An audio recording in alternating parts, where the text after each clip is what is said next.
শেষ পর্যন্ত সব সত্যি জেনে বৃন্দাকে জব্দ করলো রাঙা। সম্পূর্ণ জানতে ভিডিওটিতে একটি লাইক করে দেখতে থাকো। গল্পের শুরুতেই দেখা যায় সত্যজিৎ বাবু রাঙাকে ফোন করে চলে এসেছে রাঙার একাডেমিতে। এরপর রাঙা জিজ্ঞেস করে, পুলিশবাবু কি হয়েছে, হঠাৎ করে তুই এইভাবে ছুটতে ছুটতে একাডেমিতে কেন এলি? সব ঠিক আছে তো? আর তখনই সত্যজিৎ বলে, শোনো কি হয়েছে, আমরা একজন সাপুড়েকে ধরি আর তার কাছ থেকে জানতে পারি বৃন্দা তার কাছ থেকে সাপের বিষ নিয়েছে।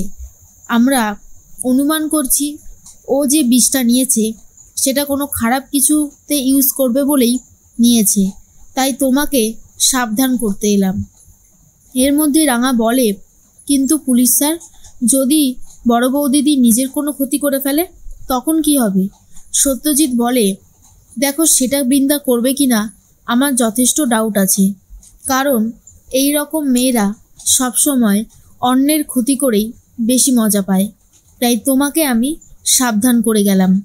দূর থেকে বৃন্দা সবটাই শুনতে পায় আর ভাবে কি এত কথা বলছে, সেটা আমাকে শুনতে হবে।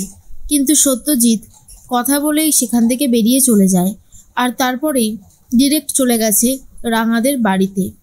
নবারুণকে সব কথা খুলে বলায় নবারুণ চিন্তা করতে থাকে আর বলে, এই মেয়েটা কোনো দিন শোধরাবে না। নবারুণ বলে, আচ্ছা অফিসার, সাপের বিষ কেন নিয়েছে আপনি কি কিছু জানতে পারলেন? সত্যজিৎ বলে, না এখনো পর্যন্ত জানতে পারিনি, আমরা আশা করছি খুব তাড়াতাড়ি খুঁজে পেয়ে যাব। তখনই সাত্যকী বলে, বড় বৌদি বাড়ি থেকে বেরিয়ে গিয়েও আমাদের শান্তিতে থাকতে দিচ্ছে না, সত্যি আমার আর কিছু বলবার নেই। তার মধ্যেই একলব্য ভাবে রাঙাকে নিয়ে আর বলে, রাঙা তুমি বড় বৌদির পর্দা ফাঁস করে দিয়েছিলে, বড় বৌদির সব প্ল্যানেই তুমি জল ঢেলেছ। এই বড় বৌদি সবার আগে কিন্তু তোমার ক্ষতি করার চেষ্টা করবে, তাই আগে থেকেই আমি তোমাকে সাবধান করে দিচ্ছি, তুমি কিন্তু যথেষ্ট সাবধানে থেকো। রাঙা তখন বলে, হ্যাঁ রে, তুই চিন্তা করিস না, আমি সাবধানেই থাকবো। এরপরেই দেখা যায় বৃন্দার কথা ভাবতে ভাবতে সভ্য সমস্ত জিনিসপত্র গুছিয়ে নিয়ে আসে আর বলে, সাত্যকী, একলব্য, তোরা বৃন্দার জিনিসপত্রগুলো বৃন্দার মাকে গিয়ে দিয়ে আয়, এগুলো আমি আর বইতে পারছি না, আমার জাস্ট বিরক্ত লাগছে। এমনই একটা মেয়েকে আমি বিয়ে করেছি যে রীতিমতো ডেঞ্জারাস হয়ে গেছে আমার পরিবারের সবার ক্ষতি করার জন্য। আমি ভাবতেও পারছি না যে বৃন্দা এতটা হিংসা নিয়ে জন্মেছে। সত্যি ওর কথা যতই বলবো ততই আমার আরও বেশি করে রাগ হবে। এরপরে একলব্য বলে, বর্দা ভাই তুই একটু শান্ত হ, এত বেশি রিয়াক্ট করিস না। তখনই সভ্য বলে, রিয়াক্ট করবো না মানে? আমি যে আর এগুলো সহ্য করতে পারছি না, আমার যে এগুলো খুবই খারাপ লাগছে।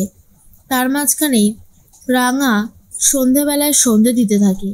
ঠিক সেটা দেখে নবারুণ কৃষ্ণাকে বলে, তোর বৌদিও এইভাবেই সব সময় পরিবারটাকে আঁকলে রেখেছিল, রাঙার মধ্যেও সেই গুণটা আমি দেখতে পাই। অন্যদিকে সাত্যকী ময়নাকে বলতে থাকে, তোমাকে কিন্তু কাজ করে যেতেই হবে, এই পরিবারের বিশ্বাস অর্জন তোমাকে করতে হবে, কোনোভাবেই যেন ভুল না হয়। রাঙা সন্ধে দিচ্ছে দেখে রাঙার হাত থেকে ধূপকাঠিটা তাড়াতাড়ি নিয়ে নেয় ময়না আর তারপর নিজেই দেখাতে থাকে পুরো বাড়িটায়। ঠিক সেই মুহূর্তেই জিজ্ঞেস করে রাঙা, মা কোথায়, মাকে তো কোথাও দেখছি না। কৃষ্ণা তখন বলে, বৌদি তো গুরুদেবের আশ্রমে গেছে, চলে আসবে, তুই এসব নিয়ে ভাবিস না।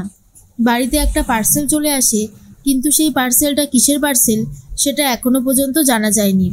তখনই নবারুণ ভাবে, এই পার্সেলটা সম্পর্কে কাউকে কিছু বলা যাবে না, এটা পুরোপুরি সারপ্রাইজ। কৃষ্ণা তখন বলে, হ্যাঁ দাদা, তুমি একদম ঠিক কথাই বলেছ, সময় আসলেই শুধু বলা হবে। তার মধ্যেই একলব্য ভাবতে থাকে বৃন্দা আর কি কি করতে পারে।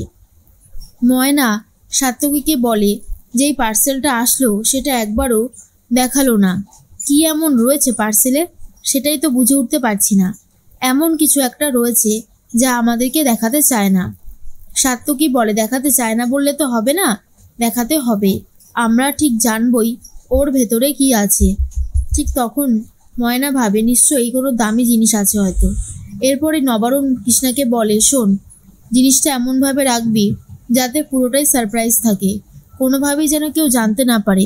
কৃষ্ণা বলে, দাদা তুমি একদম চিন্তা করো না, আমি খুব যত্নেই রেখেছি আর ওটা কেউ দেখতে পাবে না। রাঙা ভাবে কি এমন ফিসফিস করছে বাবা আর পিসিমণি রাঙাকে দেওয়ার জন্যই সারপ্রাইজটা লুকিয়ে রেখেছে।